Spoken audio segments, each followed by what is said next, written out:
Welcome to the 5-Minute Nerd, episode 113, where we break down everything nerd culture into 5-minute segments. Today, we're diving into a fascinating Harry Potter fan theory that just might blow your mind. Is Albus Dumbledore actually death from the tale of the three brothers? Let's unravel the clues and see if this theory holds any magical water. If you've read or watched Harry Potter and the Deathly Hallows, you'll recall the haunting story of the Deathly Hallows, as told by Xenophilius Lovegood. It's a fable about three brothers who each cheat death and are rewarded or cursed with three powerful magical items: the Elder Wand, the Resurrection Stone, and the Invisibility Cloak. But what if Dumbledore isn't just the wise old wizard we think we know, but actually the embodiment of death itself? Let's explore. First, let's recap the story itself. The three brothers encounter death on a lonely bridge. To outwit him, they demand gifts. The eldest brother receives the Elder Wand, a weapon of incredible power. The second brother gets the Resurrection Stone, which brings back loved ones. The youngest brother is given the Invisibility Cloak to evade death entirely. Ultimately, the first two brothers meet tragic ends, but the third brother uses the cloak to hide from death until he greets him as an old friend. Now here's where it gets interesting. Many fans believe the three brothers symbolize Voldemort, Snape, and Harry. Voldemort, obsessed with power, represents the elder brother.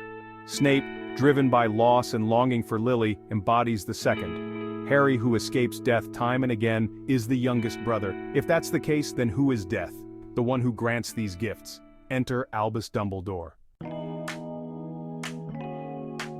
Let's look at 4 pieces of evidence that could support this theory. 1. Dumbledore is the keeper of the Hallows.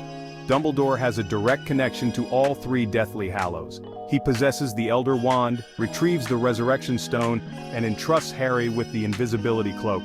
No other character in the series has such control over these magical artifacts, which aligns perfectly with the idea of him being death. 2. The old friend trope. In the fable, the youngest brother greets death as an old friend.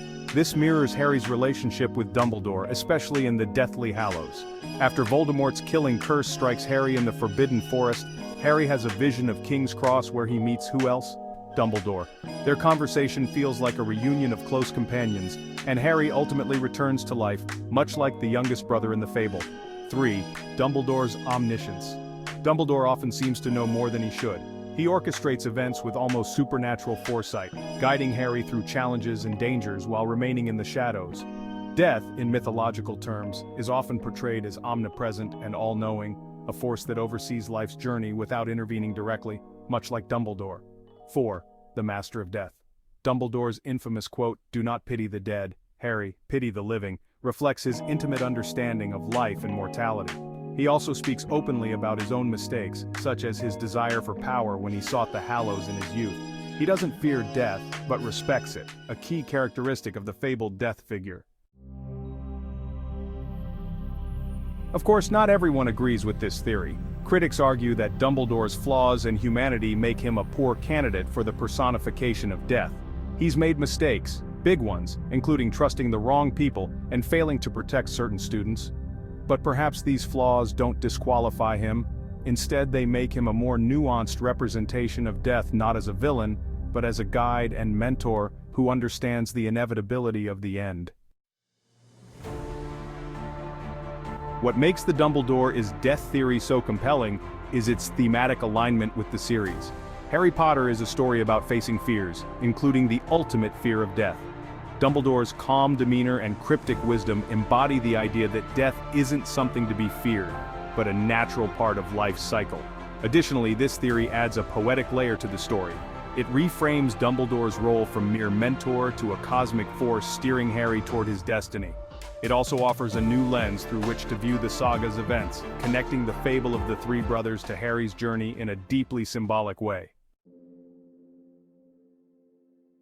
Whether you believe Dumbledore is actually death or simply a masterful wizard with a knack for theatrics, one thing is clear.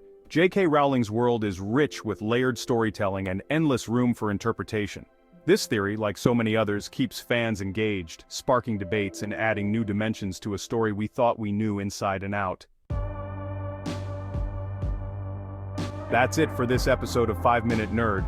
Until next time when we'll dive into another nerd culture favorite, keep nerding out. If there are parts of the nerd universe that you would like for us to cover here at 5 Minute Nerd, leave us a note in the comments. To keep getting nerd culture broken down in 5 minutes, don't forget to like and subscribe.